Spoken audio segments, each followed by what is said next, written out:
कभी आपने सोचा कि हिटलर ने किस तरीके से लोगों के मन में ज्यूस के खिलाफ जहर बोया? किस तरीके से उसने ज्यूस के खिलाफ जो क्रुएल्टी हो रही थी, जो ट्रीटमेंट हो रहा था, उसको जस्टिफाई कर दिया और लोग भी शामिल हो गए उसके साथ, उसकी हाँ में हाँ मिलाने लगे और इतने सारे ज्यूस को सफ़र करना पड़ा। इस प्रोसेस को कहते हैं डीह्यूमनाइजेशन। एक ऐसा साइकोलॉजिकल प्रोसेस जिसके अंदर एक इंसान से उसकी बेसिक इंसान वाली जो क्वालिटीज़ होती है, जो इमोशंस होते हैं, उसको छीन लिया जाता है। उससे उसकी इंडिविजुअलिटी छीन ली जाती है, उसकी ऑटोनॉमी छीन ली जाती है, उसकी डिग्निटी छीन ली जाती है। और इस प्रोसेस को करने के लिए जिस लैंग्वेज का यूज़ किया जाता है उसको लिंग्विस्ट कहते हैं हेट लिंगो। इसमें कोशिश ये की जाती है कि जिस भी इंसान को या जिस भी ग्रुप ऑफ पीपल को आपको टारगेट करना है उसको इंसान की तरह पुकारो ही मत, उसको जानवर की तरह पुकारो। और जानवर भी नहीं, वो वाला जानवर नहीं जिसके आसपास हम लोग रहते हैं, जिनके लिए हमें दया भाव रहती है। मोस्टली कीड़े मकोड़े कर दो, कॉकरोच कह दो, रैट्स कह दो, या फिर वो वाले कीड़े मकोड़े या जानवर जो गंदगी से एसोसिएटेड हैं, डिस्गस्ट है जिनको सुनकर। तो हिटलर ने भी ज्यूस को रैट्स बोलना शुरू किया, कॉकरोचेस बोलना शुरू किया।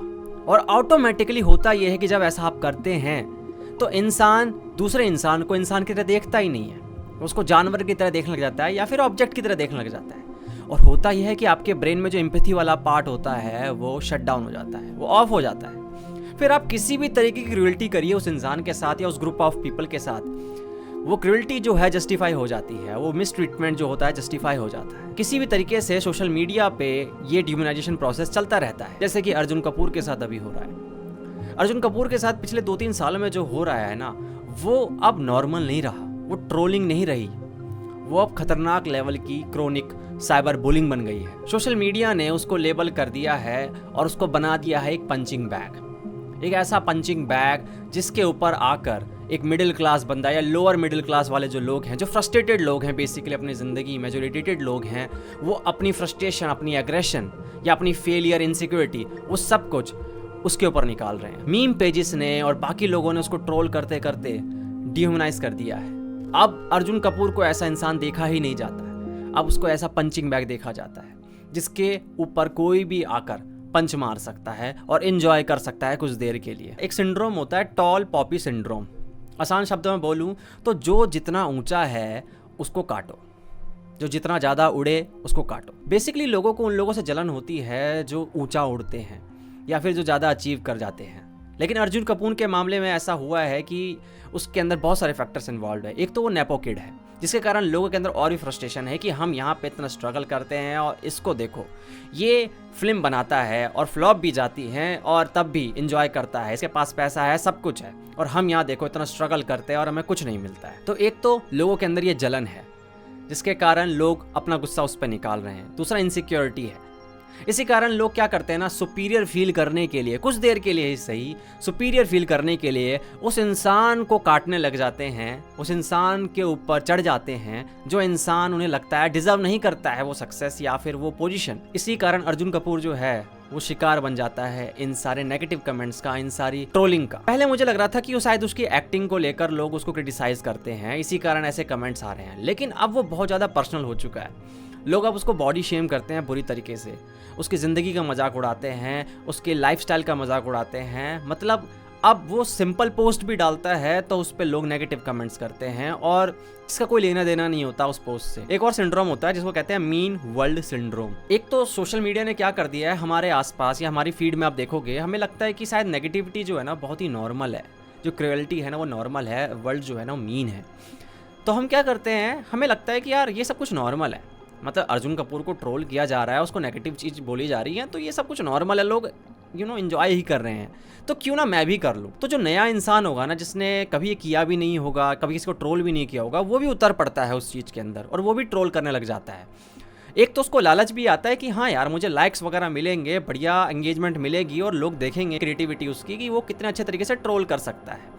अब रोस्टिंग जो है वो अच्छी चीज़ है, मतलब मैं मानता हूँ कि वो क्रिएटिव चीज़ है, लेकिन जो उसके साथ हो रहा है वो रोस्टिंग नहीं रही है। रोस्टिंग एक अलग चीज़ होती है और ये ह्यूमिलेशन जो है, ये साइबर बुलिंग है, बिल्कुल अलग चीज़ है। अब इसको एक्सेप्ट किया जाता है एज एन एंटरटेनमेंट, किसी इंसान को नीचे गिराकर उसको ह्यूमिलेट करके मज़े लेने का एक नया दौर आ चुका है। आपने सुना होगा एक वर्ड होता है पैरा सोशल रिलेशनशिप।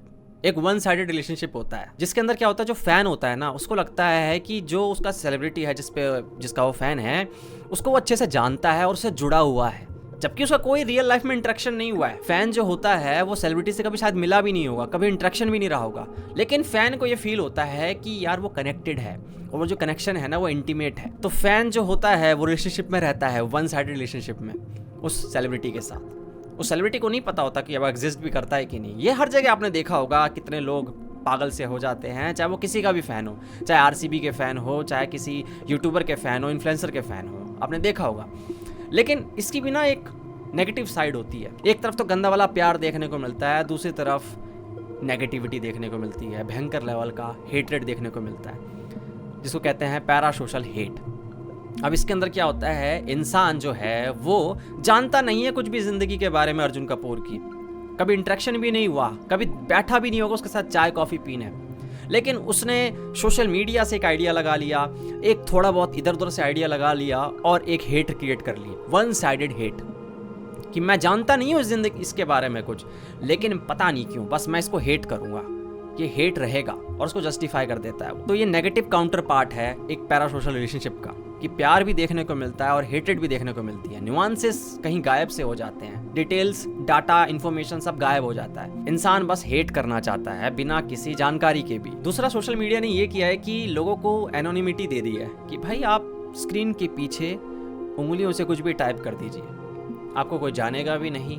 आप अपनी आईडी फेक रख सकते हैं, आप अपना चेहरा फेक रख सकते हैं और बस नेगेटिविटी फैलाइए बिना किसी डर के। कोई कॉन्सिक्वेंसेस नहीं होने वाले हैं। अगर आप देखा जाए तो कोई कॉन्सिक्वेंसेस होते नहीं हैं, कोई इमीडिएटली तो कुछ नहीं होता है कि आपने बस कमेंट किया और आपको पकड़ लिया। किसी इंसान के अंदर इतनी बस की बात तो बिल्कुल नहीं है कि कोई इंसान अर्जुन कपूर के पास जाएगा और अर्जुन कपूर के मुंह पे बोल के दिखाएगा। ये हो सकता है एक दो कर भी दे डेयरिंग के अंदर, लेकिन ऐसा नॉर्मली देखने को नहीं मिलेगा, क्योंकि वहां पर कॉन्सिक्वेंसेस हो सकते हैं। हो सकता है कोई आपको पीट जाए, आपके मुंह पे पंच पड़ जाए, लेकिन सोशल मीडिया पे ऐसा कुछ नहीं होता है। तो सोशल मीडिया पे लोग जो होते हैं ना, वो अपना गंदा वर्जन जो है ना वो दिखा सकते हैं। वो दिखा सकते हैं कि वो अंदर से कितने गंदे हैं, कितने मीन हैं। आपने देखा होगा कि अर्जुन कपूर जो है वो इश्क जादे जब जैसी मूवी आती थी उस समय बड़ा आउटगोइंग बंदा था। गुंडे मूवी के अंदर भी शायद वो ऐसा ही बंदा था, हंसता खेलता रहता था, आउटगोइंग था, एक्सट्रोवर्ट था।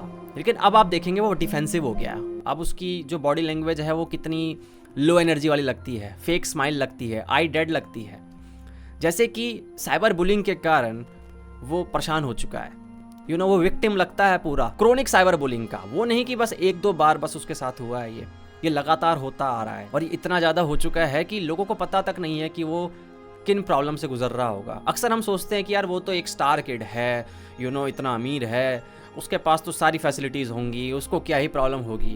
बट हम नहीं जानते किसी इंसान के अंदर क्या चल रहा होता है, उसके दिमाग में क्या चल रहा होता है। अक्सर ऐसा स्टडीज़ में देखा गया है कि जो साइबर बुलिंग का शिकार होते हैं ना, जो विक्टिम्स होते हैं उनके अंदर जो पैनिक अटैक्स होते हैं, जो डिप्रेशन होते हैं, या जितने भी आप मेंटल हेल्थ डिसऑर्डर ले लीजिए, उसके रिस्क बढ़ जाते हैं। अब वो सोचो कि जब भी कुछ पोस्ट करता होगा तो वो कितना कुछ सोचता होगा, कितनी ओवर थिंकिंग करता होगा कि ये डालूं कि नहीं डालूं।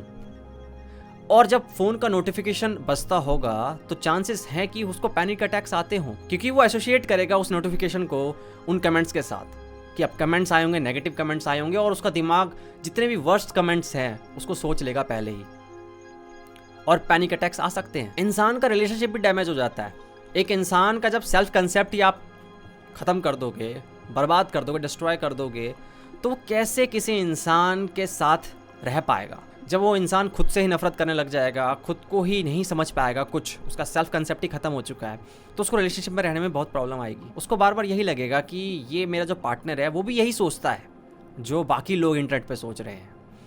इससे रिलेशनशिप कितनी डैमेज हो सकती है, कितने ट्रस्ट इश्यूज क्रिएट हो सकते हैं, कितनी प्रॉब्लम क्रिएट हो सकती है। इंसान इमोशनली नंब हो सकता है। हम अक्सर ना एंटरटेनमेंट के रूप में ना बहुत कुछ कर रहे होते हैं, और दूसरी तरफ हम शिकायत भी करते हैं कि दुनिया इतनी बुरी क्यों है, दुनिया इतनी ख़राब क्यों है, ये प्लैनेट पे लोग इतने बुरे क्यों हैं। लोग तो हम ही हैं ना, हम ही गंदगी फैला रहे हैं, हम ही अच्छाई फैला रहे हैं। अब डिसाइड तो हमें करना है ना। अब हम बोलते हुए कि जो एल्गोरिथम है वो नेगेटिविटी को पुश करता है, पर एल्गोरिथम है क्या बेसिकली?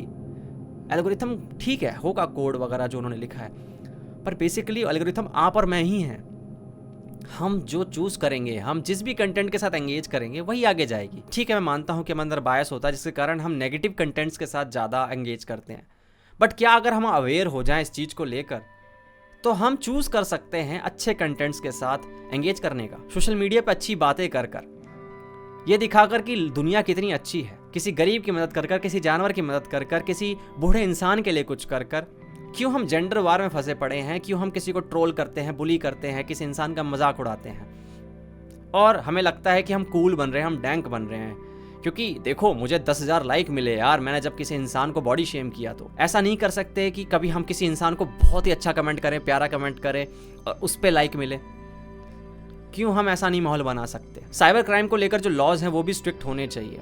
अगर उस पर काम किया जाए, सरकार वगैरह उस पर काम करे तो भी हम बहुत हद तक एक अच्छा माहौल बना सकते हैं सोशल मीडिया पे। अब फूड फार्मर को देखिए यार, जो रेवांत है वो कितना अच्छा काम कर रहे हैं। हमें ऐसे इन्फ्लुएंसर को सपोर्ट करना चाहिए और ऐसे इंसान बनने की कोशिश करनी चाहिए जो जहाँ पे भी है, जिस जगह भी है, जो भी रोल है उसके, जिस भी फील्ड में है, कि आपके आसपास के 4-5 लोग भी हैं ना, वो भी अच्छा फील करे, उनको लगे कि यार प्लैनेट कितना अच्छा है, अर्थ पे मज़ा आ गया भाई।